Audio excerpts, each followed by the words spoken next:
We're heading into Ironforge, where we have come to celebrate the Harvest Festival holiday. If you don't know much about the Harvest Festival, it's a very brief event, but I think a very important one. You young shits today.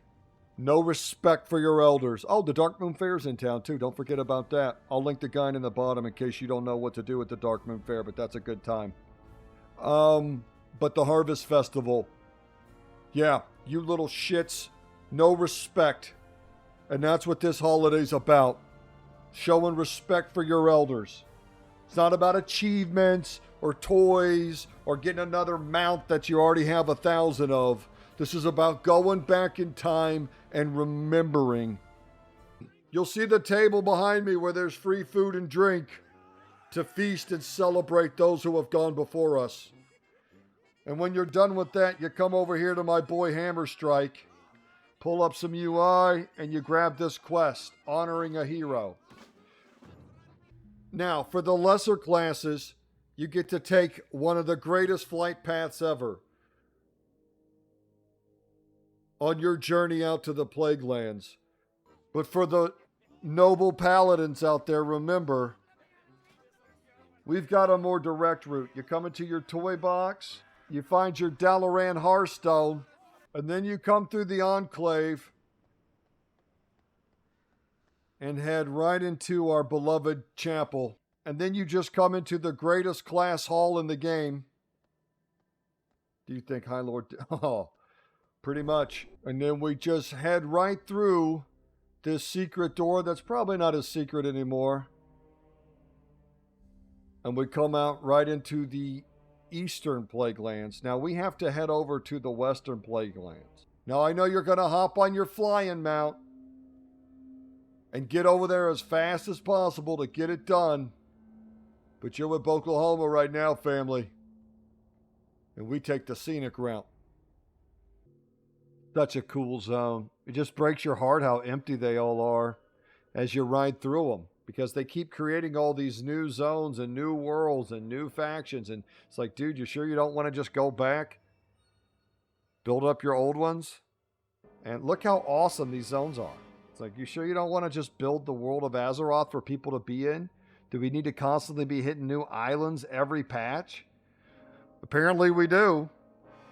I miss passing you guys on the road. Can I say that? I know you guys all want your flying mounts. God, you guys get so sensitive about those. But just know if it was up to me, I'd snatch you right out of the air and put you down in the world. You wouldn't just be able to pull a griffin out of your pocket and fly away to the next quest mob. It's just insane to me. It completely ruins the immersion of the world, and I'll die on that hill. How many times did you guys die in those fields, huh? How many times when all the mobs would respawn? I mean, dude, I'm a paladin. I should be out here smashing all this undead shit, but instead I'm out at the Dragon Isle sorting out all the drama in Dragon High School. Drives me nuts. And now we have arrived at the tomb of the Lightbringer. It's a great statue. And this is everybody's tribute offerings, and you just come in here,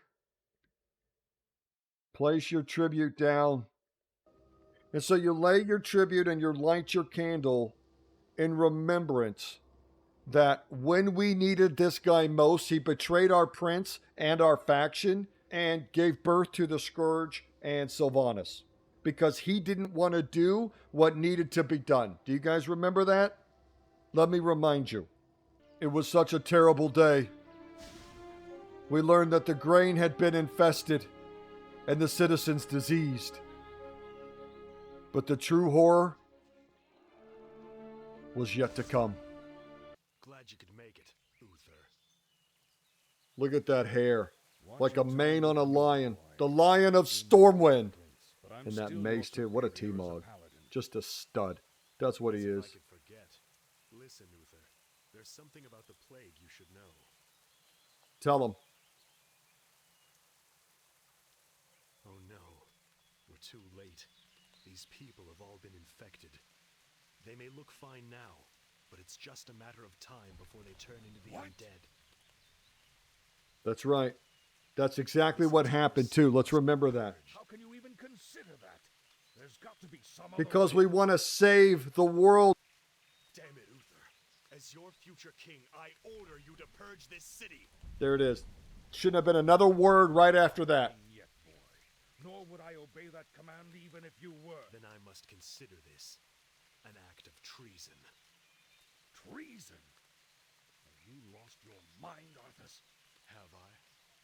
Lord Uther, by my right of succession and the sovereignty of my crown, Two I great hereby points. relieve you of your command and suspend your paladins from service.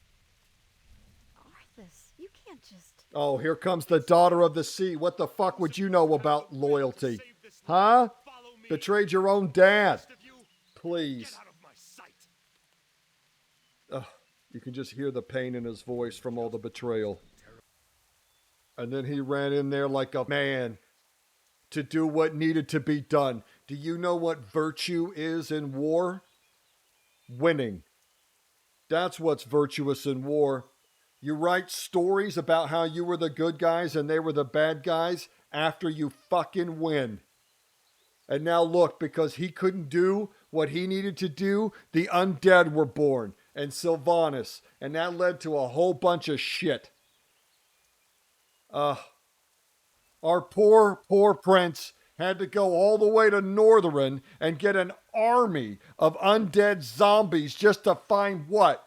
Some fucking loyalty. That's what he didn't have. Oh, if I had been here, family, to help my prince. Hi, Lord Boklahoma. What did he just say? He said, get off your horses and get to work. Somebody grab my two-hander. And we could have stopped the undead scourge dead in their tracks. But Uther the Plaguebringer decided he loved undead ghouls more than his own fucking kind. Makes me sick. And my poor handsome prince, did you see how handsome he was? Oh, I knew I shouldn't have even come back here, family, because every time it just gets me wild that this all went down this way. So as you can see, I'm not such a fan of the Lightbringer. There's some other titles I think that are much more fitting for this fella. But it is important that we remember. First, our stunning stud of a man, the Lion of Lordaeron, that did everything he could to try to save us from the Scourge, but was betrayed by the people he loved most when he needed them most. And it's also important that we remember the cost of failure. I'm done here. Let's go turn this in now. And then we head back to Ironforge to turn the quest in with a heavy heart. After seeing that cinematic and seeing the statue and shit, gets me all worked up. And there's only one thing that's going to heal me now, and that's putting down some hordes. And I think that's exactly what we're going to do in this random battleground. We dedicate this battleground in loving memory to our sweet prince and the fallen of Lordaeron. And we honor them by putting these hordes down. All right, it's game time. Damn straight. They ruined Lordaeron, sickos. I bet there's some undead ones over there. Got a special hate for them right now. There we go. Now my beautiful alliance. Now we got to stay back. That's the key to this one, is just staying out of range. Good job. Good job. Bring him some more. Bring me some more. Gonna remind these hordes who they are. Get that mana. When you got some downtime, always getting that mana. There we go. All 4 mid. That's what I'm talking about. This is what we do, Blue. We smash these hordes into the ground every time. That's what's going to make things better. You know that. Don't I tell you that? Beautiful. Beautiful, beautiful, beautiful. Ah, that's better. It's such a heavy and emotional holiday, but it's an important one. because it reminds us. It reminds us of honor and loyalty, and that we must be prepared to do whatever it takes to win. So take the time to remember. Remember our sweet, sweet prince, our fallen heroes, and our brothers and sisters who have gone before us. We must honor their memories. And then we get back to harvesting Hordes, as always. And that's what it's all about. Bokohoma out.